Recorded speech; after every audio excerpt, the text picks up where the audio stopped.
আশা করি সবাই ভালো আছেন। আমাদের এই পর্ব থেকে আমরা জানবো নোড.জেএস সম্পর্কে।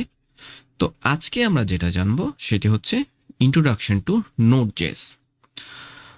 আজকে আমরা কথা বলবো নোড.জেএস নিয়ে। অনেকেই ওয়েব ডেভেলপমেন্ট শেখার পথে আমরা জাভাস্ক্রিপ্ট শিখে ফেলি, কিন্তু নোড.জেএস বলতে কি বোঝাই মূলত সেই জিনিসটা পরিষ্কার না। তাহলে আমাদের প্রথম যে কনসেপ্ট সেটি আসে যে আমাদের নোড.জেএসটা কি আসলে। মূলত নোড.জেএস হলো একটি জাভাস্ক্রিপ্টের রান টাইম এনভায়রনমেন্ট, অর্থাৎ এটি এমন একটি প্ল্যাটফর্ম যেখানে আমরা জাভাস্ক্রিপ্টের কোড ব্রাউজার ছাড়াই লিখতে পারি, অর্থাৎ চালাতে পারি। আমাদের কোডগুলো ব্রাউজার ছাড়াই চলবে।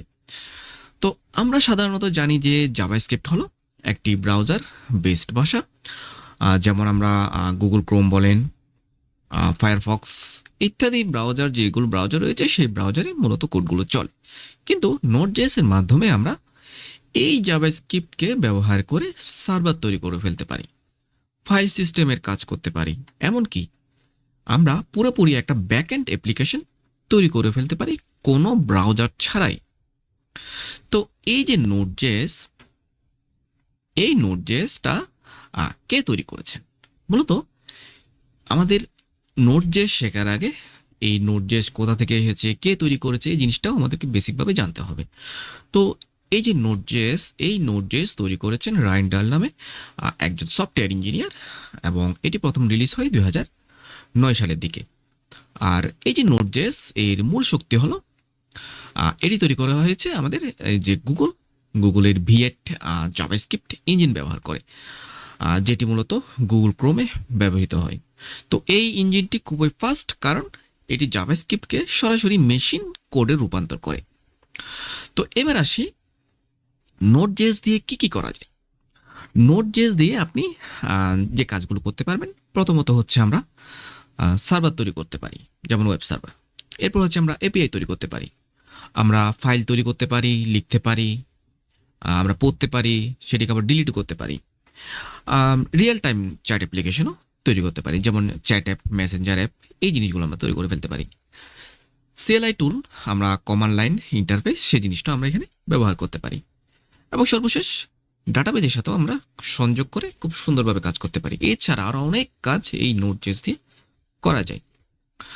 তো এখন আসি আমরা নোড.জেএস দিয়ে ছোট্ট করে একটা প্রোগ্রামিং লিখব। তো এই প্রোগ্রামিংটা লেখার আগে আপনার বেসিক কিছু জিনিস সেট আপ করে নিতে হবে। প্রথমত আপনাকে নোড.জেএস জিনিসটা ইনস্টল করে নিতে হবে। তো নোড.জেএস লিখে যদি আপনি গুগলে সার্চ করেন, তাহলে প্রথম যে লিঙ্কটাই থাকবে nodejs.org, এই লিঙ্কে চলে যাবেন। এখান থেকে আপনি লেটেস্ট যে ভার্সন, সেই ভার্সনটি এখানে ডাউনলোড করে ইনস্টল করে নেবেন। আপনি যদি লিনাক্স হয়ে থাকেন, লিনাক্সের জন্য সেম এনভায়রনমেন্ট এখানে পাবেন। ম্যাক হয়ে থাকলে ম্যাকের জন্য এখানে ফাইলটা পেয়ে যাবেন। তো আমি উইন্ডোজে আছি, যার কারণে আমি কি করলাম, এই জায়গা থেকে আমরা নোড.জেএসটাই আমি অলরেডি কিন্তু ডাউনলোড করে এটা ইনস্টল করা আছে আমার। এখন আপনি ডাউনলোড করে অবশ্যই এটা ইনস্টল করে নেবেন, সেম আগের মতো যে কোনো সফটওয়্যার যেভাবে ইনস্টল করেন এখানেও সেম জিনিসটাই হয়ে থাকে। তো নোড.জেএস ইনস্টল হয়েছে কিনা সেই জিনিসটা যদি আপনি এনশিওর হতে চান, আপনি কি করবেন, আপনি টার্মিনাল ওপেন করবেন।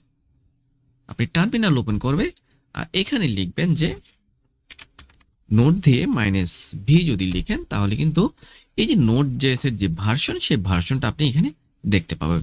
এই ভার্সনটা যদি না আসে, তাহলে ভাববেন যে আপনার নোড.জেএসটা ইনস্টল হয়নি। তো অনেক সময় এমন হয় যে আপনার পিসিতে নোড.জেএস ইনস্টল করলেন এবং সাথে সাথে আপনি ভার্সনও চেক করলেন, কিন্তু এই জায়গায় দেখা যাচ্ছে যে নোড.জেএস এর যে ভার্সন, সেই ভার্সনটা না এসে এখানে বেশ কিছু এরর দেখা দিচ্ছে। তো এরকম যদি হয়ে থাকে, আপনি পিসিটা রিস্টার্ট করবেন। রিস্টার্ট করে আপনি আবার টার্মিনাল চালু করে এই কমান্ডটা দিবেন, তারপর দেখবেন যে আপনার নোড.জেএসটা কিন্তু এখানে দেখা যাচ্ছে। তো এই হচ্ছে আমাদের নোড.জেএস এর যে টার্মিনাল চেকআপ, সেই জিনিসটা। আচ্ছা, এখন চলে যাচ্ছি আমাদের এডিটরে। তো এডিটরে আপনারা অবশ্যই নোড.জেএস এ যদি কাজ করেন, অবশ্যই আপনাকে কোনো একটা ফোল্ডারের উপর বেস করে আপনি আপনার প্রজেক্টটা ওপেন করবেন ভিএস কোড দিয়ে। ভিএস কোড হোক বা অন্য যে এডিটর রয়েছে, সেই এডিটর দিয়েও আপনি নোড.জেএস রান করতে পারবেন। তো অবশ্যই একটা ফোল্ডার তৈরি করবেন। ফোল্ডার তৈরি করার পর আপনি সেটা আপনার সেট আপ করবেন। তো ফোল্ডার তৈরির ক্ষেত্রে আমরা অলরেডি ফোল্ডার একটা তৈরি করেছি।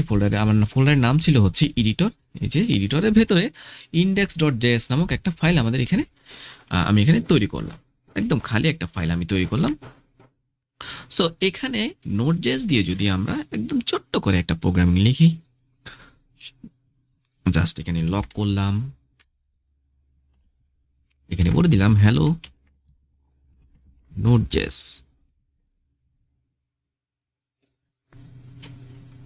এবং একটা জিনিস ব্যাপার লক্ষ্য করুন, এই যে কনসোলের মধ্যে আমি যেটা লিখলাম হ্যালো নোড.js, সেটা কিন্তু আমি এখন আমাদের এই যে টার্মিনাল, সেই টার্মিনালে দেখতে পাবো।